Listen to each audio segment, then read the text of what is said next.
Sebenarnya ini dah teman saya program EBE yang lewat jalur BNP 2 TKI itu tidak bayar teman-teman, jadi gratis. Dalam masa pelatihan pun dapat uang saku ya. Itu memang dalam masa pelatihan 1 tahun ya, di Jepang 6 bulan, di Indonesia 6 bulan. Tapi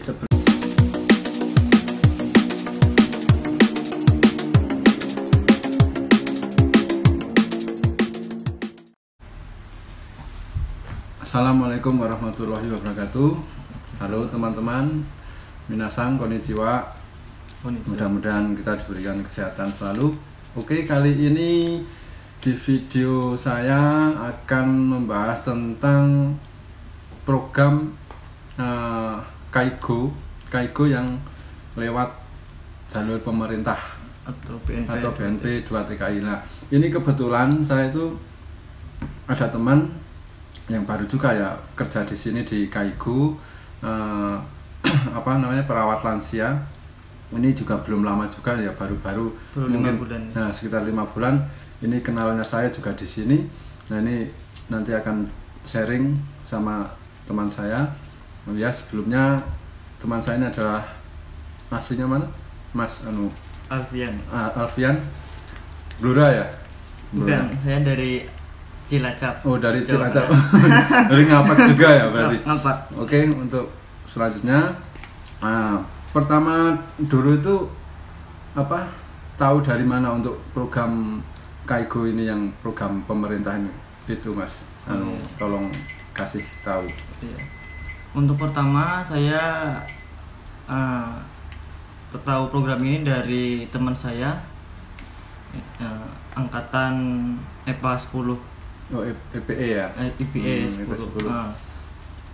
Setelah itu saya tanya-tanya ke teman saya dan saya disuruh lihat websitenya BNP 2 TKI yang program Kaigo Fukushiki. Kaigo Fukushiki di Jepang. Oh gitu. Berarti ini tuh hampir sama dengan Tokute. Tokute Gino pun sendiri ada program Kaigo perawat lansia, tapi ini beda. Kalau program Tokute Gino kan baru disahkan, baru dirilis kan 2019 lah. Ini malah sudah untuk program pemerintah yang Kaigo lansia ya, perawat lansia itu sudah zaman berapa tahun yang lalu ya, sudah 10 tahunan ya. Ini udah angkatan ke-13. Angkatan ke-13. Oke, ini berarti beda sama yang Tokute Gino, cuman untuk job-jobnya mungkin sama lah. Yang Tokute Gino juga ada program perawat lansia. Nah, itu setelah tahu tuh dari online ya, mungkin itu di daerahnya masing-masing daftarnya atau gimana itu Mas? BNP apa itu? Semacam TKI. Oh iya.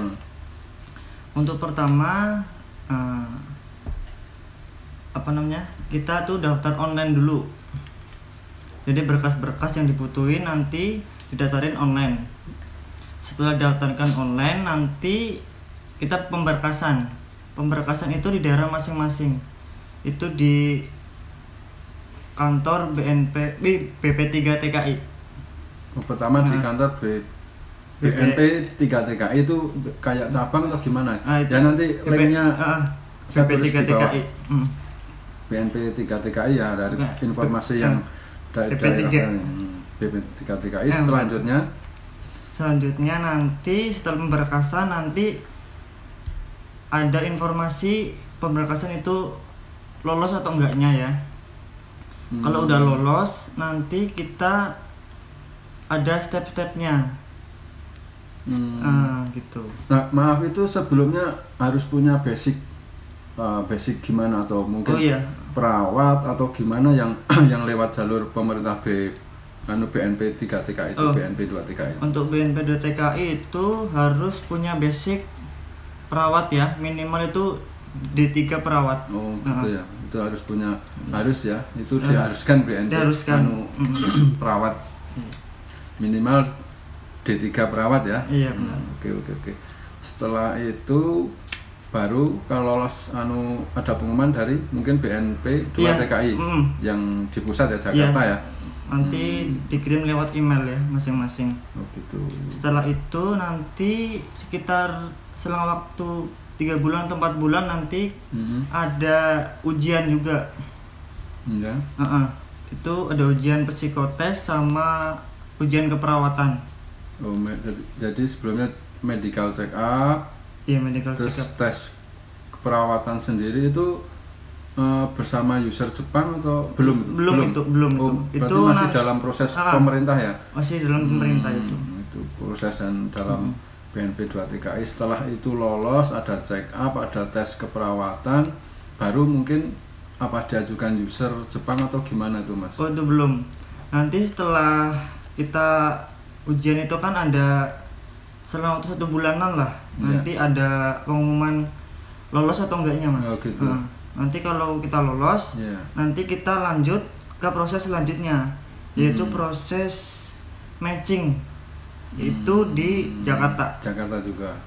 Itu dalam arti matching itu sudah wawancara atau mensesu dengan user Jepang atau gimana? Iya, itu nanti kita wawancara sama user Jepang. User Jepang.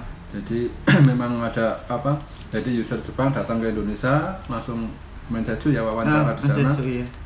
Itu untuk pengumuman itu lolos dan tidaknya berapa lama atau seketika itu atau mungkin berapa hari setelah mensetsu itu pengumuman lolosnya itu? Oh iya, nanti setelah kita mensetsu kan kita disuruh medical check up. Nah, setelah medical check up kita lolos, nanti ada proses namanya itu proses matching. Jadi kita tuh pemilihan pihak fasilitas lewat internet gitu. Oh gitu, lewat internet. Nanti sekitar selang waktu 1 bulanan lah. Nanti kalau kita matching, kita bisa lanjut ke step berikutnya, yaitu pelatihan dulu selama 6 bulan di Jakarta. Oke. Berarti untuk sebelum menginjak itu ke pelatihan ya, setelah lolos dengan user Jepang, setelah matching itu ini adalah teman ya yang kenal saya baru di Jepang. Ini adalah calon yang nantinya di Jepang setelah kerja sekitar 3 tahunan ya belajar sambil bekerja. Nah nanti baru ada namanya tes Kokashiken. Nah, ini teman saya ini adalah calon nanti kalau lulus Kokashiken nanti bisa menetap di sini, bisa bersama keluarga inti juga. Nah untuk selanjutnya habis itu ya ke pelatihan selama berarti langsung pelatihan di Jakarta juga? Iya, itu di tempatnya itu di kantor P43. Oh iya, itu berapa bulan Mas untuk itu pelatihan itu meliputi apa saja itu yang di situ itu? Khusus bahasa atau bagaimana itu Mas? Itu khusus bahasa sih Mas. Oh khusus bahasa. Selama 6 bulan di sana. Selama 6 bulan, lama juga ya 6 bulan. 6 bulan itu sampai ya lumayan ya. Lumayan. 6 bulan. Tapi tenang Mas, di sana juga kita dapat hanya uang saku sih. 1 bulan itu. Masnya sendiri sudah berkeluarga atau belum? Saya sudah. Oh sudah berkeluarga.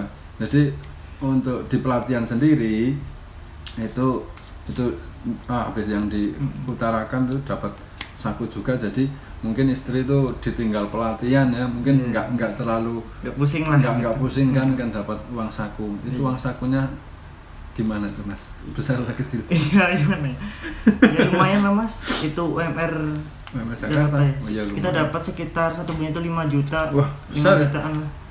UMR Jakarta ya, kalau UMR Jakarta ya berarti untuk buat kirim-kirim istrinya kan. Kita belum kerja sih Mas Alfian, masih dalam pelatihan, masih dapat uang saku segitu ya karena mungkin program pemerintah kan memang seperti itu ya. Kita di situ dijamin lah itu termasuk fasilitas waktu dalam pelatihan ya selama 6 bulan ya.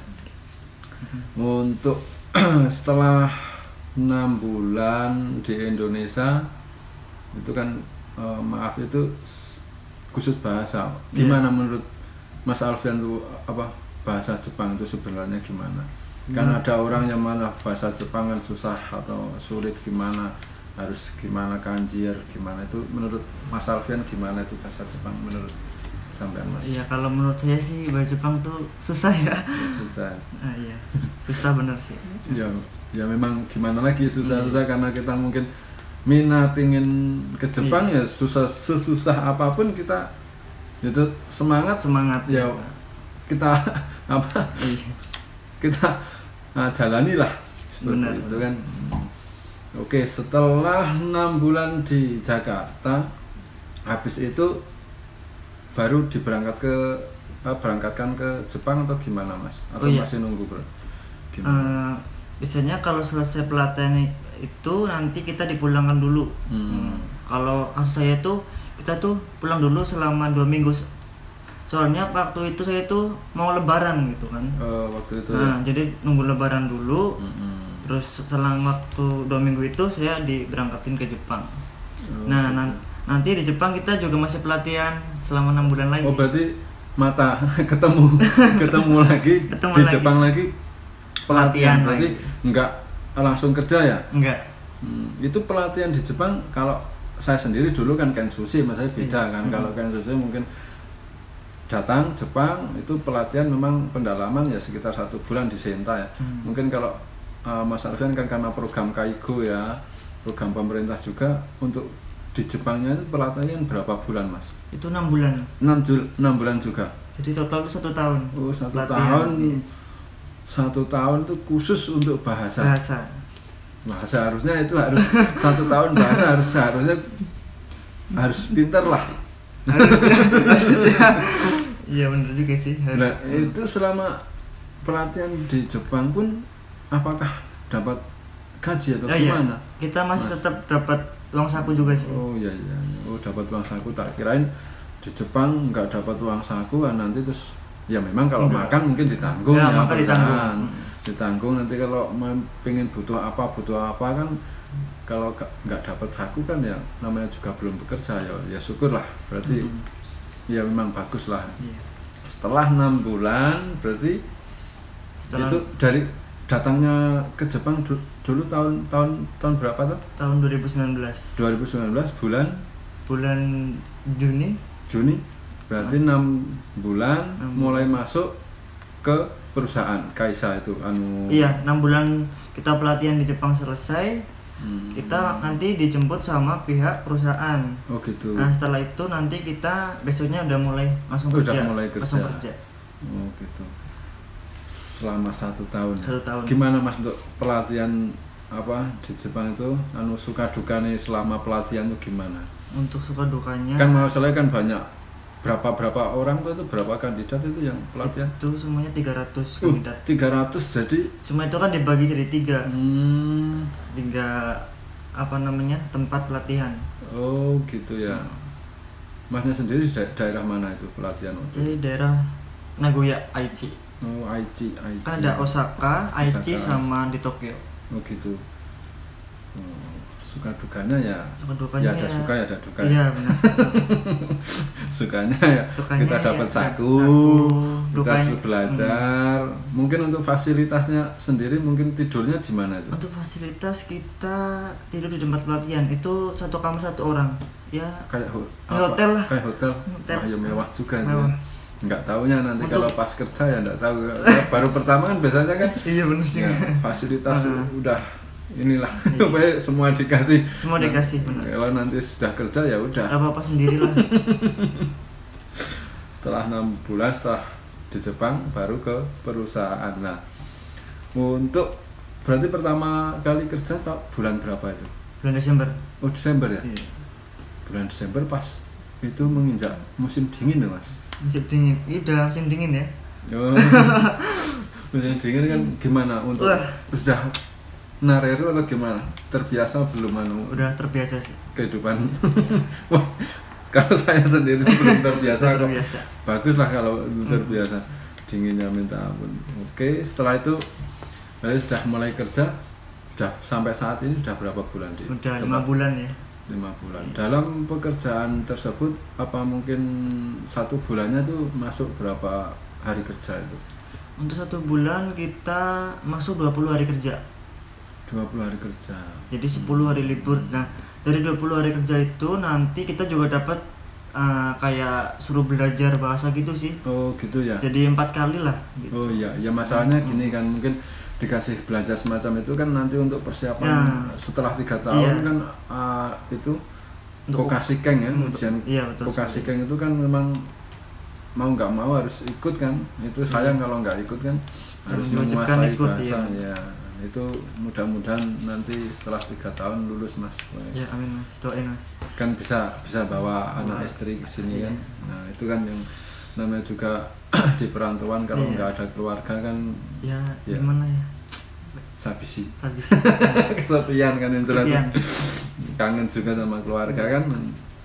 Oke, berarti ini dah teman saya program EBE yang lewat jalur BNP 2 TKI itu tidak bayar teman-teman, jadi gratis. Dalam masa pelatihan pun dapat uang saku ya. Itu memang dalam masa pelatihan 1 tahun ya, di Jepang 6 bulan, di Indonesia 6 bulan. Tapi sebelumnya harus punya basic perawat kalau yang BNP 2 TKI. Kalau mungkin yang Tokute Gino mungkin juga ada nanti, kalau mungkin tentang program Visa Tokute Gino yang bagian pekerjaan perawat lansia mungkin juga ada tesnya juga, semacam kayak apa itu SSW itu programnya harus tes selain JLPT N4 bahasa minimal dan berketerampilan harusnya kan gitu. Ini kan sudah punya basic perawat lewat program pemerintah atau